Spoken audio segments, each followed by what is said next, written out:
Yang bisa melembutkan hanyalah hati Allah. Allah lah yang melembutkan hati manusia, sehingga karena kesamaan fitrah mereka mentauhidkan Allah subhanahu wa ta'ala, Allah pertemukan mereka di bawah pohon ini, kemudian saling bertanya dan mencari solusinya.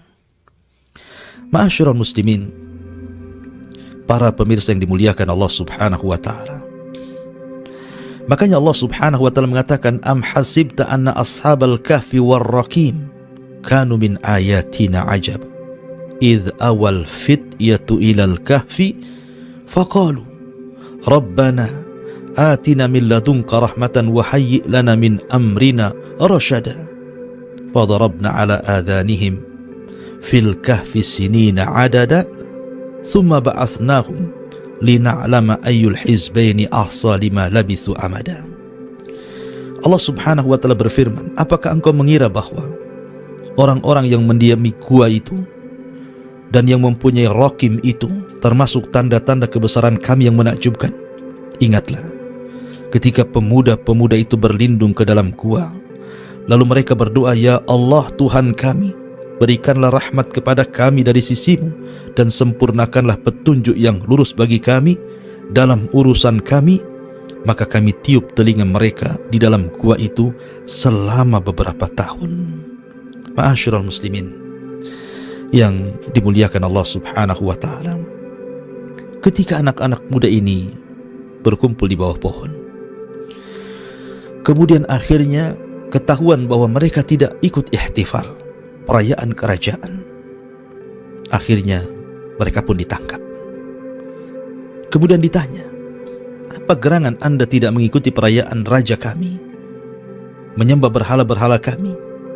Subhanallah, Allah berikan keberanian kepada anak-anak muda, dan ini perlu dicontohkan. Ashabul kahfi bukan nabi, mereka bukan para nabi, mereka bukan para rasul, tapi Allah subhanahu wa ta'ala berikan kepada mereka ujian seperti yang diberikan para nabi dan rasul. Keteguhan mereka luar biasa. Maka ini pelajaran bagi anak-anak muda di zaman sekarang. Sab'atun yudhilluhumullahu fi dhillihi yawma la dhilla illa dhillu. Ada 7 golongan yang akan mendapatkan naungan di hari yang tidak ada naungan kecuali naungan Allah subhanahu wa ta'ala. Syabun nasha'a fi ibadatillah, anak muda yang tumbuh di atas ibadah dan ketaatan kepada Allah subhanahu wa ta'ala. Seperti Ashabul Kahfi, mereka disebut fityah.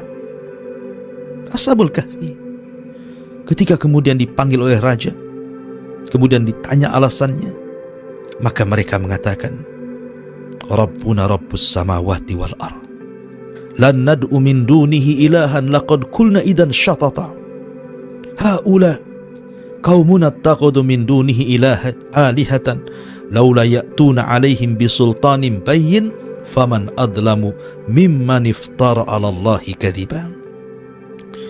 Dan kami teguhkan hati mereka ketika mereka berdiri di hadapan sang penguasa zalim, sang penguasa musyrik, kemudian mereka melakukan pembelaan. Apa yang mereka katakan? Tuhan kami adalah Tuhan langit dan bumi, bukan berhala-berhala itu, bukan bintang bulan.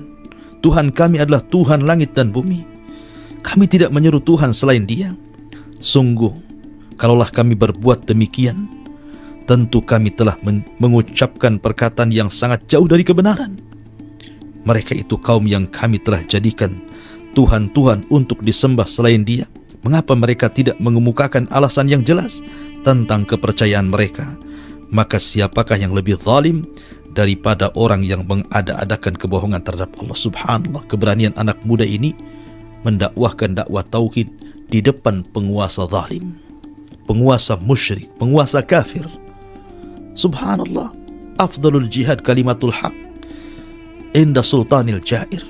Seafdal-afdalnya jihad, kata Rasul, adalah mengucapkan kalimat yang benar di hadapan penguasa yang zalim. Karena raja ini diktator. Raja ini diktator. Dakyanus ketika itu raja yang diktator, memaksakan orang untuk menyembah berhala. Tapi anak muda ini tetap saja mengatakan kulil haq walau kana murra. Katakan kebenaran itu pahit rasanya, karena tahu konsekuensinya. Kalau mereka menentang raja, mereka sudah tahu. Tapi subhanallah, Allah takdirkan raja ini tidak langsung membunuh anak-anak muda yang menyelisih agama rajanya ini. tidak mau menyembah berhala, tidak mau menyembah bintang dan matahari, dan tetap mentauhidkan Allah Subhanahu wa ta'ala, tapi diberikan satu kesempatan 3 hari untuk berfikir. Kalau mereka selama 3 hari mau merubah keyakinan mereka dari tauhid menuju syirik, dari ketaatan kepada Allah akhirnya taat kepada berhala, maka mereka akan diberikan jabatan tinggi, diberikan kedudukan. Tapi apa yang terjadi? 3 hari itu digunakan untuk lari, digunakan untuk kabur, menghindari ancaman raja. Karena mereka tahu konsekuensinya, mereka akan dibunuh. Akhirnya mereka pun lari sejauh mungkin dari kerajaan itu. Mereka lari ke gunung dan bukit, dan Allah Subhanahu wa ta'ala takdirkan mereka menemukan sebuah gua. Dari sinilah kisah Ashabul Kahfi dimulai. Mereka masuk ke dalam gua. Makanya Allah Subhanahu wa ta'ala mengatakan di sini, Allah mengatakan, "Fadarabna 'ala adhanihim fil kahfi sinina 'adada." Maka kami tutup telinga mereka dalam gua itu selama beberapa tahun. Allah tidurkan di situ. Ma'asyiral muslimin, para pendengar yang dimuliakan Allah Subhanahu wa ta'ala, Al-Kahfi berbeda dengan Al-Ghar.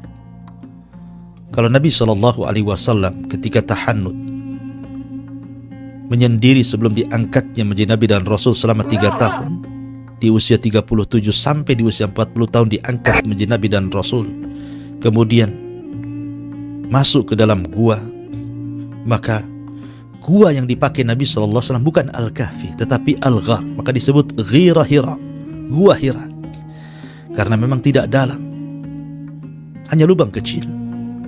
Beda dengan Al-Kahfi, ini lubang besar, dalam, maka disebut Al-Kahfi. Jadi gua yang besar, gua yang dalam itu disebut Al-Kahfi. Tapi kalau kecil, lubang kecil, tidak terlalu dalam, tidak terlalu besar, maka bahasa Arab disebut Al-Ghar.